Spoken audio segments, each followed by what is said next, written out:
Hello दोस्तों, आज हम जानेंगे कि एंट्रोपी क्या होता है। आखिरकार एंट्रोपी पढ़ने की ज़रूरत क्या पड़ी। तो विदाउट वेस्टिंग टाइम आते हैं हम अपने टॉपिक पर कि एंट्रोपी क्या है। एंट्रोपी को हमें पढ़ने की ज़रूरत ही क्या पड़ी। जैसे हम जानते हैं कि कोई भी प्रोसेस होता है, प्रोसेस का मतलब उसके स्टेट में चेंजिंग होना। तो जब प्रोसेस होता है तो वो किस डायरेक्शन में होता है ये हमें क्या मालूम है, नहीं मालूम है। बस हम प्रोसेस करते हैं, बस हमें इतना पता है कि higher temperature to lower temperature, जब टेम्परेचर में ट्रांसफ़र होता है तो हायर टू लोअर होता है, जब प्रेशर में ट्रांसफ़र होता है तो हायर टू लोअर होता है। वैसे ही जब जो है कोई मटेरियल मिलाया जाता है तो जिस तरफ ज़्यादा होता है उससे कम की तरफ जाता है, जब तक इक्विलिब्रियम पोजीशन में हमारा स्टेट नहीं आ जाता है। तो इस तरह से प्रोसेसेस होते हैं। प्रोसेस क्या होता है कि जब सिस्टम में चेंजिंग आती है तो यही प्रोसेस होता है। तो हमारा क्वेश्चन उठता है कि what will be the direction of process. आखिर उस प्रोसेस की डायरेक्शन क्या होगी। तो इसी का आंसर जानने के लिए एंट्रोपी का कॉन्सेप्ट आया। तो to answer the question is in 1854 Clausius introduce concept of entropy.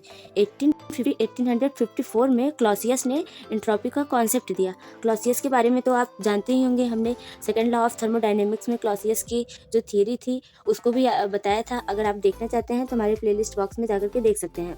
तो एंट्रोपी के बारे में कुछ पॉइंट्स हैं, जैसे कि some important points about entropy. The word entropy, entropy किस चीज़ का वर्ड है, यह एक ग्रीक वर्ड है जिसका मीनिंग होता है ट्रांसपोज।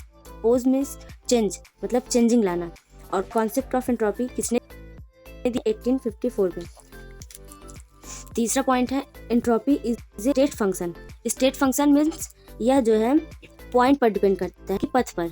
दो प्रकार के फंक्शन होते हैं, एक स्टेट फंक्शन होता है, एक जो है पथ फंक्शन होता है। जो भी फंक्शंस स्टेट होते हैं वो जो है पॉइंट पर डिपेंड करते हैं, ना कि पथ पर। Point means initial point and final point, मतलब आप कहाँ से शुरुआत कर रहे हैं, फाइनल कहाँ पहुँचे हैं, सिर्फ इस पर डिपेंड करता है। ये नहीं डिपेंड करता कि आप कैसे गए, कहाँ से गए, इस पर कोई मतलब नहीं रखता है।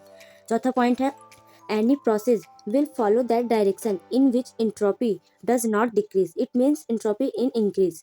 कहने का क्या मतलब है कि जब भी कोई प्रोसेस किस डायरेक्शन में होता है, जिस तरफ एंट्रोपी डिक्रीज नहीं करती है, इसका मतलब कुछ तो उसमें चेंजिंग हो रहा है, डिक्रीज नहीं कर रही है, इसका मतलब इंक्रीज कर रही है। तो किसी भी प्रोसेस का जो डायरेक्शन होता है वह एंट्रोपी के इंक्रीज की तरफ होता है। जिस तरफ एंट्रोपी हमारी इंक्रीज करती है, हमारी जो प्रोसेस होती है उसका डायरेक्शन उसी तरफ होता है। पांचवा पॉइंट है entropy will increase monotonically with energy. हमारी जो एंट्रोपी है वह धीरे धीरे इंक्रीज करती है एनर्जी के साथ। छठवां टॉपिक है entropy is just a mathematical device or we can say a mathematical function. Entropy जो है वह एक मैथमेटिकल डिवाइस है।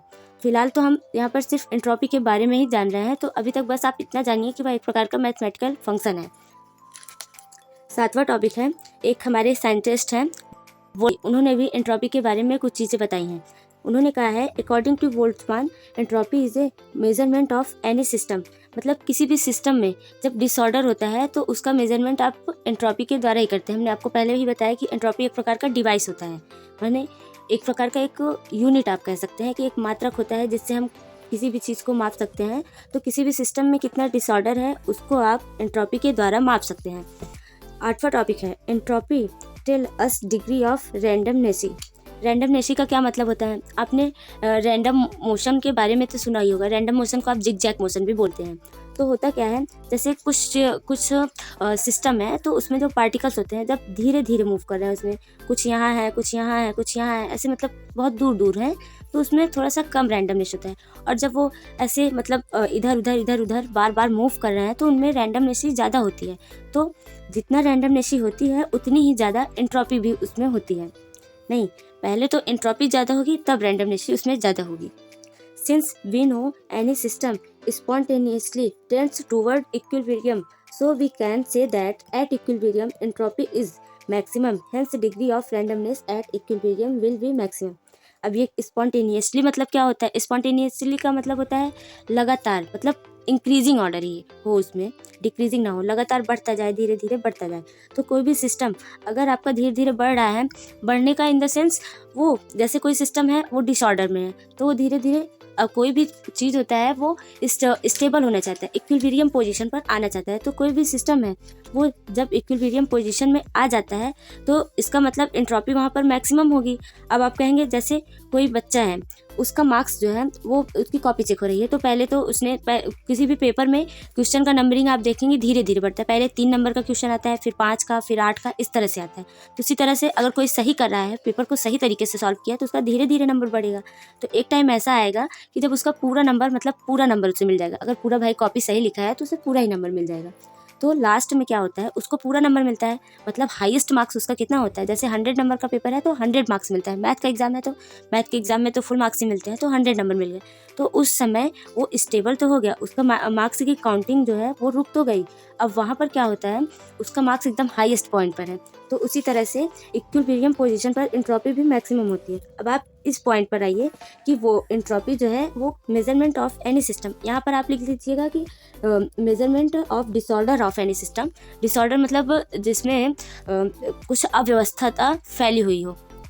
तो जितना ही आपका एंट्रोपी मैक्सिमम होगा उसमें रैंडमनेस भी ज़्यादा ही होगा। इक्विलिब्रियम पोजीशन पर आपकी एंट्रोपी हाईएस्ट होगी। और लास्ट पॉइंट है, entropy is an abstract concept. Abstract concept का मतलब होता है कि वह अमूर्त है। अमूर्त इन द सेंस जिसे आप फील कर सकते हैं, वो आपको दिखाई नहीं देगा, आप उसे फील कर सकते हैं। जैसे कि हो गया टेम्परेचर। टेम्परेचर आप देखते नहीं हैं, आप उसे फील करते हैं, अनुभव करते हैं। प्रेशर, अगर आपको कोई धक्का दे रहा है तो आप फील करेंगे, आप उसे देखेंगे नहीं, देख भी सकते हैं। ऐसा नहीं है कि अगर आपको कोई पीछे से धक्का दे रहा है तो आप उसे देखेंगे नहीं। प्रेशर इन द सेंस दबाव, अगर आप पर दबाव पड़ रहा है तो आपको पता चलेगा, आप फील कर सकते हैं। कोई आप कह रहा है कि आप ये काम करने जाओ तो आप फील कर सकते हैं कि ये मुझ पर दबाव डाल रहा है। तो आगे अब हम देखेंगे कि चेंज इन एंट्रोपी क्या होता है। तो एंट्रोपी का कॉन्सेप्ट आपको कैसा लगा हमें कमेंट बॉक्स में ज़रूर बताइएगा। तब तक के लिए स्वस्थ रहें, सुरक्षित रहें। Thanks for watching this video.